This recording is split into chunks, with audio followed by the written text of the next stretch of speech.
A little bit about my background. I want to tell you this just because a lot of you I do know, and I've had the fortune of being able to know, but some of you I haven't had the chance to meet. So I want to tell you a little bit about myself so we're not strangers. As you know, and when I'm going to be doing this on the road and from folks all over the place, they're going to be like, where's this guy from? So, as we all know, I am from Ohio. I graduated from Ohio State University, the Buckeyes, and I'm still proud, even though it was a devastating loss. I was about ready to, I was on a riverboat in Wilmington, North Carolina over the weekend, looking at some pre-development property. And I was there, and I heard about the loss. I didn't have a chance to be on it, and I was just devastated. But I'm still a very proud Ohio State Buckeye. To get through school and to be able to travel, which I did in the States, or in Mexico and through South America. Has anyone heard of Cutco knives? Raise your hand if you have. All right, Cutco knives. Does anyone own Cutco knives? Awesome. I love seeing it. I sold 150 grand worth of paring knives and peelers to be able to pay for school. And I'll tell you what, it was I had some up moments, I had some down moments. I still have scars on my hands. Not too many people can say, yeah, this job that I had during high school and college, I'm scarred. But I had no feeling in my middle finger because of that, but it paid for school. So that's pretty cool. Pretty sharp, yeah, right? Clean cut. So I lived in Mexico for 6 months, graduating. I went through school.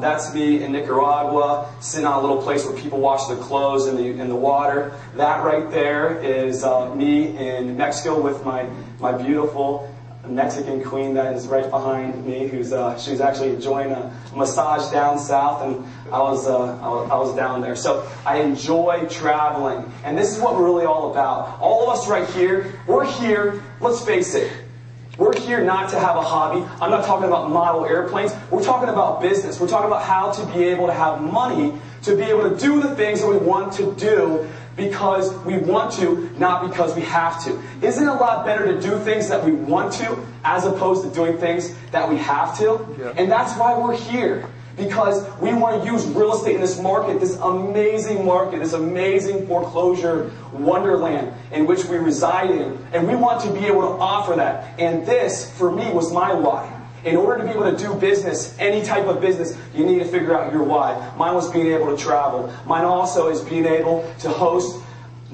philanthropic events. And back in 1998, as a high school junior, I was named the top high school volunteer for the state of Ohio through the Prudential Spirit of Community Awards. It was given out to one student in each state, and I ended up winning it for raising a little bit over $11,000 for a 5-year-old that I met who had leukemia.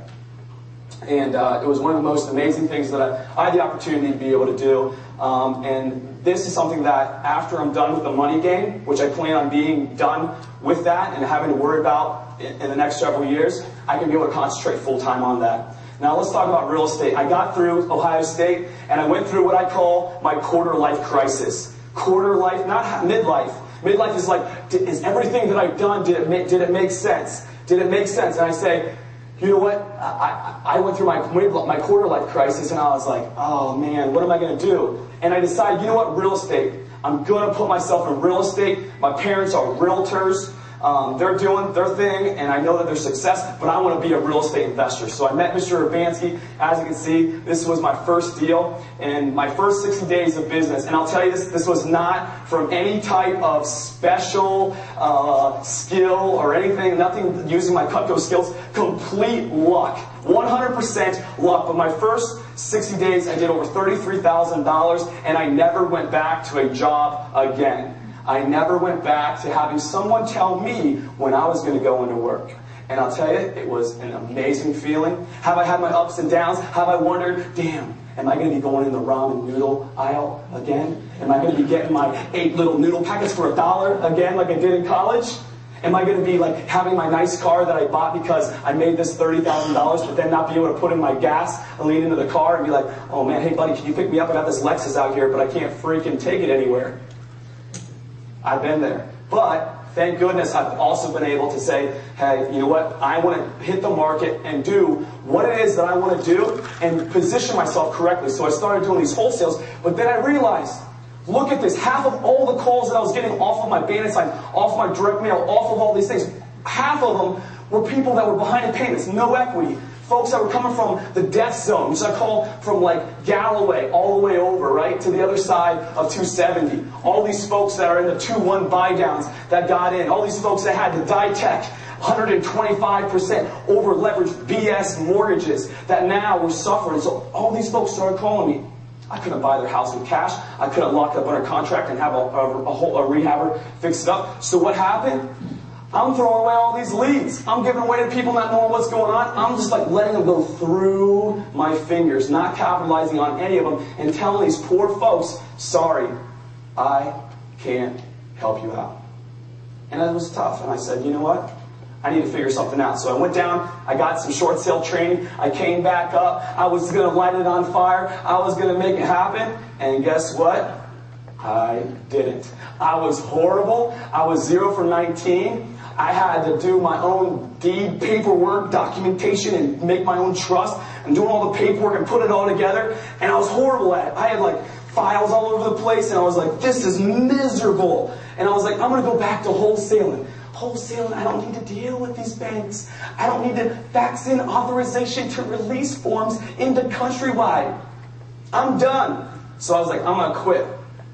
I'm going back to wholesale. Wholesale, I just lock up a contract, call my rehabbers, done. Assignment on the HUD, bam, collect it, cash it, and go have fun and go travel. That's what I was going to do. But I started hearing about this gentleman that's local here that was making things happen. And what I did, I said, you know what, I'm willing to give up half my deal. I'm willing to give up half of my short sale deal in order to be able to be successful and make this thing work. I was able to leverage myself. So that's what I did. So I started to leverage myself, and I started to have some success. And as you can see, and this little thing, I'll tell you, we didn't just say, hey, Brian, let's go get some cash and lay it out on a table. It wasn't anything like that. I ended up having a check that I went, and it was over $10,000 check that I made. I had an issue. I had an issue because I wanted to cash it. I was going to do it in a certain bank. I brought it to that bank to cash it, and they wouldn't give me a bank check, a certified check that I could go in and then immediately have access. It was going to be held for 10 days or some kind of BS holding period. So I was like, this is ridiculous. I was like, so I have to cash this? They're like, you have to cash it. And I was like, you want me to cash and walk out of your bank, which is supposed to secure people and save people from money, and you want me to bring out this box of cash? And I was like, I was upset. And so I said, I want it in $5 bills. All right? So they end up getting it in $5 bills. That's $10,000 in $5 bills. I walked out in a printer box. I carried it out. And I'll tell you what, it was a great feeling. It was an awesome